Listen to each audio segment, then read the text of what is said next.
যে এই যে নিষেধাজ্ঞা আল্লাহ তাআলার পক্ষ থেকে আসলো, ইন্নাল্লাহা ইয়ানহাকুম আন তাহলিফু বিআবাইকুম, শুধু পিতা মাতা না, দুনিয়ার লাইনে কোনো মাখলুকের নামে কসম করার কি নাই, সুযোগ নাই। এরপরও যারা কসম করে জেনে শুনে বুঝে, আল্লাহ রাসূল খুব কঠোর শব্দ ব্যবহার করেছেন। ক্বালা রাসূলুল্লাহ সাল্লাল্লাহু আলাইহি ওয়াসাল্লাম, মান হালাফা বিগাইরিল্লাহি ফাকাদ আশরাকা। এই দুনিয়ার মধ্যে আমার যে সকল উম্মতেরা আল্লাহর নাম ব্যতি রেখে এইটা জানার পরেও কেউ যদি কোনো গায়রুল্লাহর নামে কসম করে, কোন ব্যক্তির নামে কসম করে, আল্লাহ তাআলা কোন মাখলুকের নামে কসম করে, ফাকাদ আশরাকা, তার আমল নামায় আল্লাহ তাআলা শিরকের গুনাহ লিখে দেয়। নাউজুবিল্লাহ। শিরকের গুনাহ আমরা আলোচনা করেছি যে গুনাহের মধ্যে সবচেয়ে মারাত্মক গুনাহ হচ্ছে কিসের গুনাহ? শিরকের গুনাহ। আজকের পর থেকে যদি আমরা জানার পরেও গায়রুল্লাহর নামে কসম করি, শপথ করি, বিভিন্ন সময় বিভিন্ন কাউকে বিভিন্ন অঙ্গীকার করি, তো এটা এই গুনাহটা ছোটখাটো কোনো গুনাহ না। রাসূল নিজে বলেন ফাকাদ আশরাকা, সে কেমন যেন শিরিক করলো। আল্লাহ তাআলা যেই ক্ষমতা, যেই মর্যাদা আল্লাহ তাআলার পাওয়ার কথা, সেখানে থেকে গায়রুল্লাহকে স্থান দিল। কসম এটা হলো একটা সম্মান, আল্লাহ তাআলার জন্য একটা সম্মান, মর্যাদা। কেউ যদি এই মর্যাদা আল্লাহ তাআলার সাথে অন্য মাখলুককে, নিজের সন্তানকে, নিজের বাবা মাকে, নিজের ব্যবসা প্রতিষ্ঠানকে, অন্য কোনো মাখলুককে কেউ যদি শামিল করে, এটা স্পষ্টই শিরকের পর্যায়ে পড়ে যাবে। এই জন্য এই জাতীয় গুনাহ থেকে আমাদেরকে অবশ্যই বাঁচতে হবে। মহান আল্লাহ তাআলার দরবারে লাখো কোটি শুকরিয়া জ্ঞাপন করছি যে আল্লাহ তাআলা আমাদেরকে প্রত্যেক জুমার ন্যায় আজকের এই জুমায় আল্লাহর ঘরে আসার বসার তৌফিক দিয়েছেন। কোরআন হাদিসের আলোকে কিছু আলোচনা করার, শোনার তৌফিক দিয়েছেন। এই জন্য আমরা দিল থেকে শুকরিয়া আদায় করি, আলহামদুলিল্লাহ। মুহতারাম হাজিরিন, মুহররম মাসের আজকে 24 তারিখ, মুহররমের চতুর্থ জুমা। আমরা আলোচনা করতেছিলাম একটি গুরুত্বপূর্ণ বিষয় নিয়ে। বিষয়টি হলো এমন কিছু হারাম, এমন কিছু মুহররমাত, আল্লাহ তাআলার নিষেধাজ্ঞা, যেগুলোকে আমরা না জানার কারণে তুচ্ছ মনে করি, স্বাভাবিক মনে করি, ছোট মনে করি। এমন কয়েকটা হারাম সম্পর্কে বিগত জুমাগুলিতে আলোচনা করেছি।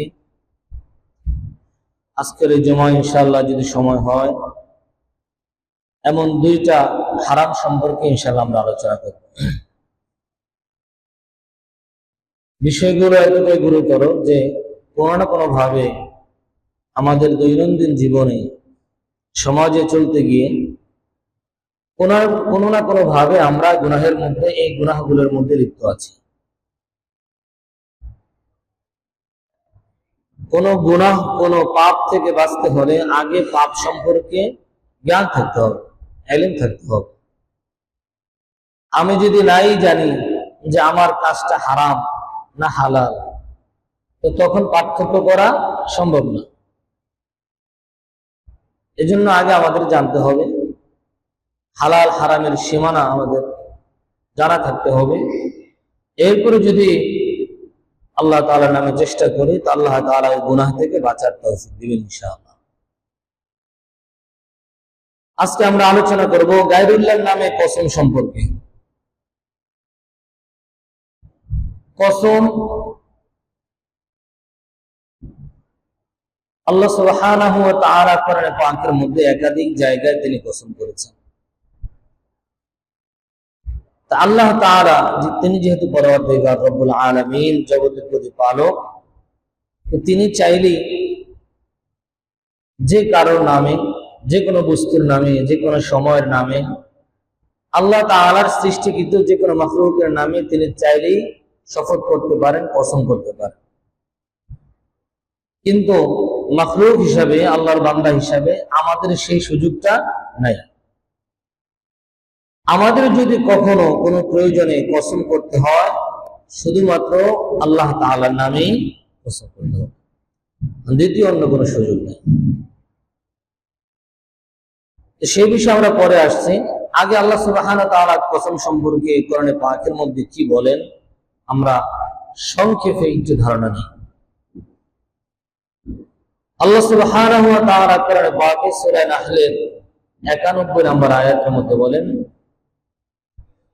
আউযু বিল্লাহি মিনাশ শাইতানির রাজীম ওয়ালা তানকুদুল আইমানা বা'দা তাওকীদিহা ওয়া ক্বাদ জা'আলতুমুল্লাহা আলাইকুম কাফীলা ইন্নাল্লাহা ইয়া'লামু মা তাফআলুন।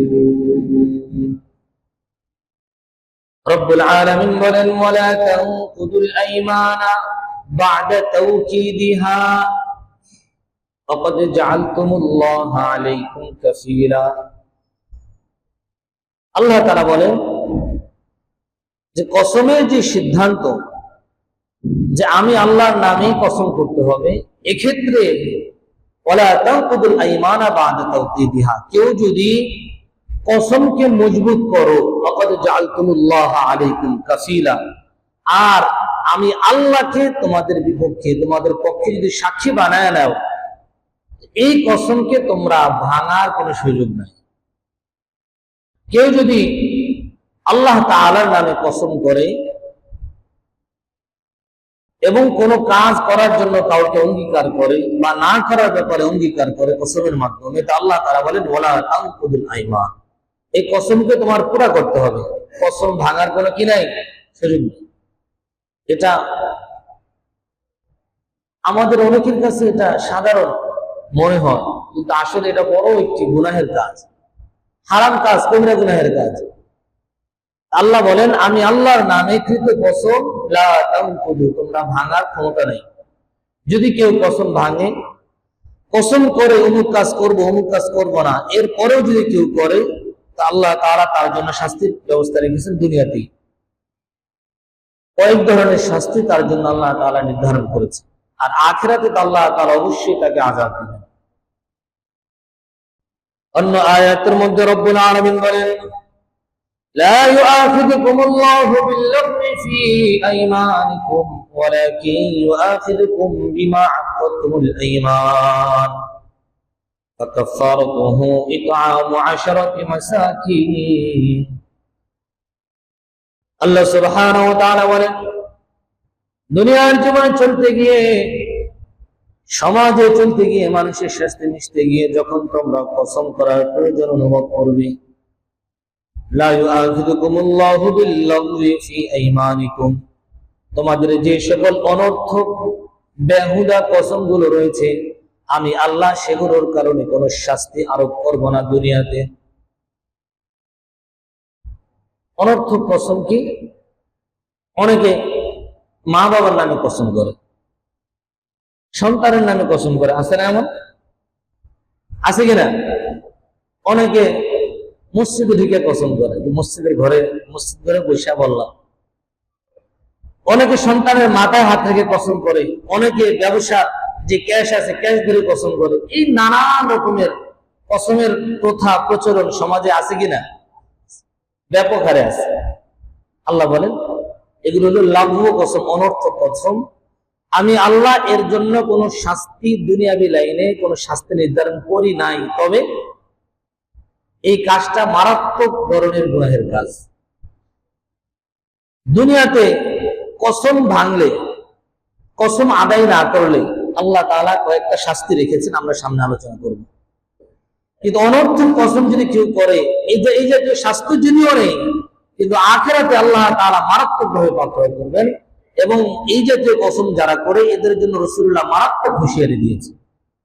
আমরা সেদিকে আলোচনা করব ইনশাআল্লাহ। রব্বুল আলামিন বলেন, লা ইউআখিযুকুমুল্লাহু বিল্লাগwi ফি আইমানিকুম ওয়ালাকিন ইউআখিযুকুম বিমা আকাদতুমুল আইমান। আল্লাহ তাআলার নামে যে কসমকে মজবুত করা হলো, আমার কোন বান্দা যদি ওই কসমকে আদায় না করে, কসমকে যদি পুরা না করে, আল্লাহ তাআলা কয়েকটা শাস্তির কথা তিনি উল্লেখ করেন। ফাকাফারাতুহু ইতআমু 10 মাসাকিন মিন আওসাতি মা তুতঈমুনা আহলিকুম আও কিসওয়াতুহুম আও তাহরীরু রাকাবা। প্রথমে রব্বুল আলামিন বলেন, কোন বান্দা যদি কসম করার পরে কসম আদায় না করে, সর্বপ্রথম তার শাস্তি হলো ইতআমু আশারাতি মাসাকিন মিন আওসাতি মা তুতঈমুন। 10 জন মিসকিনকে খাবারের ব্যবস্থা করতে হবে। 10 জন মানুষকে নিজের ফ্যামিলির যেই টাইপের খাবার প্রোভাইড করা হয়, ফ্যামিলি যেই ধরনের খাবার গ্রহণ করে, এমন না যে ডাল, মুসুরি ডাল আর ভাত, না, এমন না। নিজের ফ্যামিলির জন্য যেই মানের খাবার দেওয়া হয়, নিজের ফ্যামিলির মানুষ, আল্লাহ বলেন মা তুতঈমুনা আহলিকুম, তোমার আহার যেই ধরনের খাবার গ্রহণ করে এই মানের খাবার 10 জন মিসকিনকে খাওয়াতে হবে।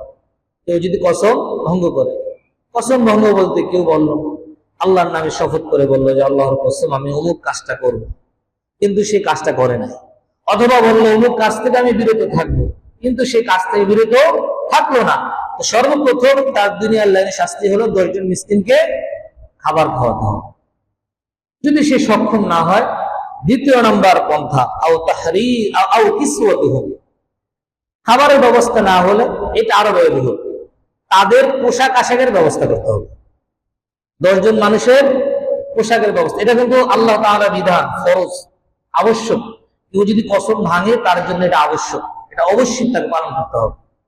এখানে করলে করলাম, না করলে নাই, এটা এমন কোনো বিষয় না। তৃতীয় নম্বরে আও তাহরীরু রাকাবা, যদিও এটা এই বর্তমান সময় এটা প্রযোজ্য না, কারণ দাস দাসের প্রথা এখন পৃথিবীতে নাই।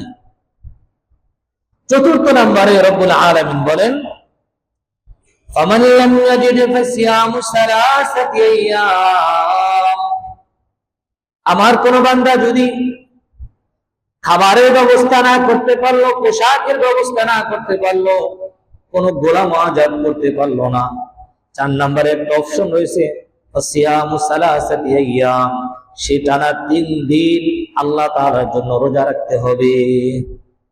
কয়দিন রোজা? 3 দিন রোজা। এটাই হলো মাসালা। তাইলে কেউ যদি আমরা আল্লাহ তাআলার নামে কসম করি, তো এই কসম এর কাফারা হলো হয়তো 10 জনকে খাবারের ব্যবস্থা করতে হবে, নয়তো 10 জনের পোশাকের ব্যবস্থা করতে হবে, অথবা গোলাম আজাদ করতে হবে, যেটা এখন সম্ভব না। আর কিছুই যদি না পারে, কমসে কম কয়দিন রোজা রাখতে হবে? 3 দিন রোজা রাখতে হবে একটা কসমের জন্য। এজন্য কসমের ক্ষেত্রে সাবধান, কোনো ব্যাপারে নিশ্চিত হওয়া ছাড়া এই জাতীয় কসম থেকে বিরত থাকাই ভালো। তো যখন আল্লাহ সুবহানাহু ওয়া তাআলা বলেছেন লা ইউআখিযুকুমুল্লাহু বিল-লাগwi, তোমাদের অনর্থক কসমের কারণে তোমাদেরকে পাকড়াও করা হবে না। তো আমাদের মতো সাহাবায়ে কেরামেরও মনে হয়েছিল যে হয়তোবা বাবা মায়ের নামে, আল্লাহ তাআলার নাম ছাড়া অন্য যে সকল নামে আমরা কসম শপথ করি, আল্লাহ হয়তোবা এই সমস্ত নামে, এই সমস্ত কসমের জন্য আমাদেরকে ধরপাকড় করবেন না, কোন শাস্তির ব্যবস্থা রাখবেন না। এই জন্য হযরত ওমর ফারুক রাদিয়াল্লাহু তাআলা আনহু তিনি তার পিতার নামে বিভিন্ন সময় কসম করতেন, তার বাবার নামে কসম করে বিভিন্ন কাজ তিনি, বিভিন্ন কথা তিনি বলতেন। এই কথা রাসূলুল্লাহ সাল্লাল্লাহু আলাইহি সাল্লামের কানে পৌঁছে, রাসূলুল্লাহর কাছে এই সংবাদ আসে। হাদিসে পাকের মধ্যে ইরশাদ হয় সামিআ রাসূলুল্লাহি সাল্লাল্লাহু আলাইহি ওয়াসাল্লাম, রাসূলুল্লাহর কাছে এই সংবাদ আসলো যে হযরত ওমর রাদিয়াল্লাহু তাআলা আনহু তিনি তার বাবার নামে শপথ করছেন। এই সংবাদ রাসূলের কাছে আসার সাথে সাথে রাসূলুল্লাহ হযরত ওমরকে ডেকে পাঠালেন, সাথে সাথে তার উপরে ফরমান জারি করলেন আলা ইন্নাল্লাহা ইয়ানহাকুম আন তাহলিফু বিআবাইকুম, হে ওমর সাবধান হয়ে যাও, আমার আল্লাহ তাআলা নিষেধ করেছেন, নিষেধাজ্ঞা জারি করেছেন। আলা ইন্নাল্লাহা ইয়ানহাকুম, আল্লাহ তাআলা তোমাদেরকে নিষেধ করতেছেন আন তাহলিফু বিআবাইকুম, তোমাদের পিতামাতার নামে কসম করা থেকে বিরত থাকতে, বিরত থাকার জন্য আল্লাহ তাআলা নির্দেশনা জারি করেছে যে আল্লাহ সুবহানাহু ওয়া তাআলার নাম ব্যতি রেখে দুনিয়ার কোন মাখলুক, সেটা বাবা মা হতে পারে, যে কোনো কিছু হতে পারে, দুনিয়ার লাইনে সবচেয়ে গুরুত্বপূর্ণ জিনিস হতে পারে, যাই হোক এর নামে কসম করা নিষেধ করেছেন কে? আল্লাহ।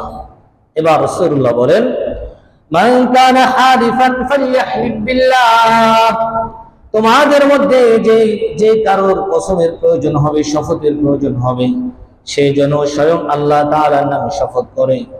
আর যদি আল্লাহ তাআলার নামে শপথ না করে, আউলিয়াসমুত, সে যেন চুপ থাকে, কসম থেকে সে যেন পুরাপুরি বিরত থাকে, কসমের তার প্রয়োজন নেই। এই নিষেধাজ্ঞা জারির পরে হযরত ওমর ইবনে খাত্তাব রাদিয়াল্লাহু তাআলা আনহু বলেন, ফাওয়াল্লাহি মা হারাফতুম বিহা মুনযু মা সামি'তু রাসূলুল্লাহি সাল্লাল্লাহু আলাইহি ওয়াসাল্লাম নাহা আনহা।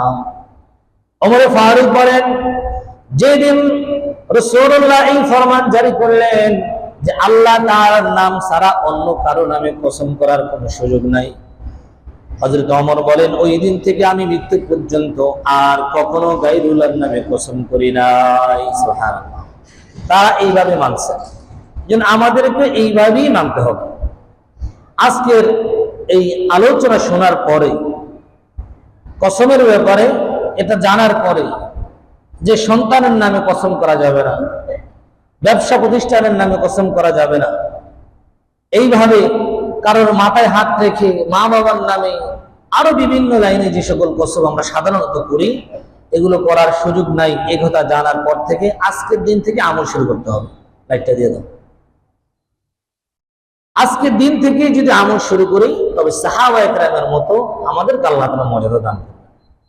যখন শুনবো তখন থেকে আমলের চেষ্টা শুরু করতে হবে। তো দেখেন, এরপরে রাসূলুল্লাহ সাল্লাল্লাহু আলাইহি ওয়াসাল্লাম কঠিন পদক্ষেপ নিয়েছেন।